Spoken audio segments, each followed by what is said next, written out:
जब नाचबे तू छौरी उठा के घघरी जब नाचबे तू छौरी उठा के घघरी के जब नाचबे तू छौरी उठा के घघरी छोरा सुनीलबा घुसे छोरा अनिलबा घुसे तो चोली में न मरी छोरा विकासबा घुसे तो चोली में न मरी छोरा अकसबा घुसे तो डीजे क्रांति निर्मली बाजार डीजे क्रांति निर्मली बाजार अखिर अहाँ सब सुन रहल छी राघव राज के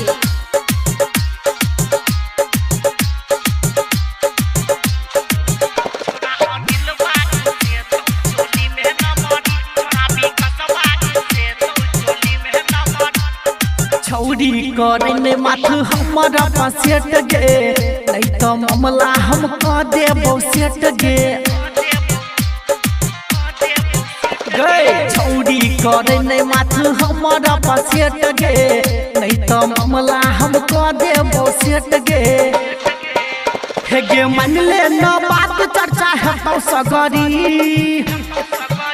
हे गे मान ले न बात चर्चा है तो सगरी हे गे मान ले न बात चर्चा है तो सगरी छोरा दी बकरा घुसे तो छोरा धर्मेंद्रा घुसे तो चोली में न मरी छोरा शत्रुधना घुसे तो चोली में न मरी छोरा बेचना घुसे तो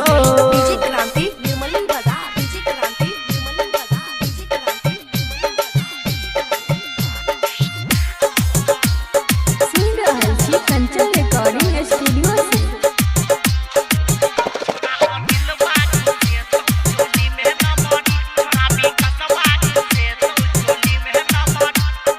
हाथ से हाथ छोड़ी तोरा से मिले तो स्टेज पर चढ़ के चुम्मा ले तो सुनो हाथ से हाथ छोड़ी तोरा से मिले तो स्टेज पर चढ़ के चुम्मा ले तो राइटर बीकेसी कहोगे करम जबरी राइटर एमकेसी कहोगे करम जबरी गायक राघव कहोगे करम जबरी छोरा रोहित बा घुसे तो छोरा विक्रमा घुसे तो चोली में न मरी छोरा सुधीर बा घुसे तो चोली में न मरी छोरा करणमा घुसे तो